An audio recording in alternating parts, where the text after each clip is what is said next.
Break news చూస్తున్నాం. అధిష్టానం ఆదేశిస్తే కేసీఆర్ ను కలవడానికి సిద్ధమన్నారు ముఖ్యమంత్రి రేవంత్ రెడ్డి. ఉపరాష్ట్రపతి ఎన్నిక విషయంలో మీడియాతో చిట్ చాట్ చేశారు ఆయన. కేసీఆర్ అపాయింట్మెంట్ ఇస్తారో లేదో అంటూ వ్యాఖ్యానించారు ముఖ్యమంత్రి వ్యాఖ్యల నేపథ్యంలో ప్రాధాన్యత అయితే సంతరించుకుంది. కేసీఆర్ తనకు అపాయింట్మెంట్ ఇస్తారో లేదో అనేటువంటి మాట కూడా రేవంత్ రెడ్డి మాట్లాడారు.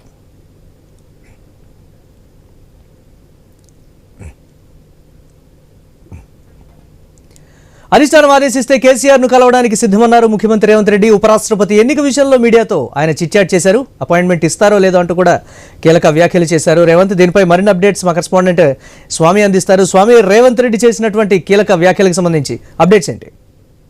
మురళి, రాష్ట్ర ముఖ్యమంత్రి రేవంత్ రెడ్డి కొద్దిసేపటి క్రితం మీడియాతో మాట్లాడారు. మీడియాలో ప్రధానంగా తెలంగాణ నుంచి ఉపరాష్ట్రపతి అభ్యర్థిగా ఇండియా కూటమి తరపున ఎంపికైనటువంటి జస్టిస్ సుదర్శన్ రెడ్డికి మద్దతుగా ఆయన మాట్లాడారు. ఒకవైపు తెలుగు వారందరూ కూడా ఒకవైపు ఖచ్చితంగా ఆయనకు మద్దతు ఇచ్చే విధంగా అందరూ ప్రయత్నం చేయాలని చెప్పేసి ఓపెన్ అప్పీల్ చేశారు. ఇందులో భాగంగా ఇటు ఆంధ్రప్రదేశ్ లో టీడీపీ పార్టీని, జనసేన పార్టీని, వైసీపీ పార్టీని, తెలంగాణలో ఉన్నటువంటి టీఆర్ఎస్, అదేవిధంగా ఎంఐఎం పార్టీలంతా కూడా పార్టీలకు అతీతంగా తెలుగువాడైనటువంటి సుదర్శన్ రెడ్డికి మద్దతు ఇవ్వాలని చెప్పేసి ఓపెన్ గా అప్పీల్ చేశారు. గతంలో పివి నరసింహారావు ప్రధానమంత్రిగా ఉన్న సమయంలో నంద్యాల నుంచి పోటీ చేసినప్పుడు ఎన్టీ రామారావు ఏ విధంగానైతే తెలుగువారి ప్రైడ్ గా భావించి ఎలాంటి పోటీ లేకుండా ఏకగ్రీవంగా ఎన్నిక కోసం ఏ విధంగా ప్రయత్నం చేశారో ఆ విధంగా ఈసారి కూడా మన తెలుగు వ్యక్తి అయినటువంటి తెలంగాణ వాసి జస్టిస్ సుదర్శన్ రెడ్డికి అందరూ మద్దతు ఇవ్వాలని చెప్పేసి మాట్లాడినటువంటి సీఎం రేవంత్ రెడ్డి ఆ తర్వాత మీడియా తోటి ఏకాంతంగా చిట్ చాట్ చేయడం జరిగింది. చిట్ చాట్ లో పలు కీలక అంశాలను కూడా ప్రస్తావించారు.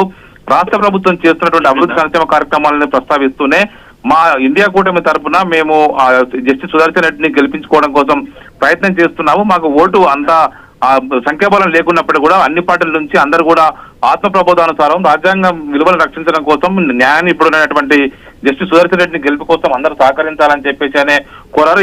ఈ నేపథ్యంలోనే మరోవైపు తమ పార్టీ అధిష్టానం తెలంగాణలో వివిధ పార్టీల నేతల్ని కలిసి విజ్ఞప్తి చేసే అంశంలో భాగంగా కేసీఆర్ ను కలవమంటే తాను కలవడానికి సిద్ధంగా ఉన్నానని చెప్పేసి కూడా ఆయన మాట్లాడారు. దానికి సంబంధించి కేసీఆర్ తనకు అపాయింట్మెంట్ ఇస్తాడో లేదో నాకు అనుమానం వ్యక్తం చేస్తూనే తన ముఖం చూడడం ఇష్టం లేకనే కేసీఆర్ అపాయింట్మెంట్ ఇస్తాడో లేదో నాకు అనుమానాన్ని అయితే వ్యక్తం చేశారు. గత మొదటి నుంచి కూడా కేసీఆర్ రేవంత్ రెడ్డి సీఎం అయినప్పటి నుంచి కూడా సరే ఎక్కడ కూడా అలాంటి అసెంబ్లీ సమావేశాలకు రావట్లేదు. ఇదే అంశం పైన పదే కాంగ్రెస్ నేతలు బీఆర్ఎస్ ని టార్గెట్ చేస్తూ మాట్లాడుతున్నారు. ముఖ్యమంత్రి అసెంబ్లీకి వచ్చిన సందర్భంగా ప్రధాన ప్రతిపక్ష నేతగా కేసీఆర్ కూడా రావాలని చెప్పేసి అప్పీల్ చేస్తున్నారు. ఏదైనా ప్రతి విషయం సందర్భంలో కూడా కేసీఆర్ చేస్తున్నటువంటి ఇష్యూలో సీఎం కూడా స్పందిస్తున్నారు. ఈ అంశంలోనే దృష్టిలో ఉంచుకునే ముఖ్యమంత్రి రేవంత్ రెడ్డి కేసీఆర్ వద్దకు మా పార్టీ అధిష్టానం వెళ్ళమంటే వెళ్తాను, కానీ కేసీఆర్ అపాయింట్మెంట్ ఇస్తారో లేదని అనుమానాన్ని అయితే వ్యక్తం చేశారు. మురళి.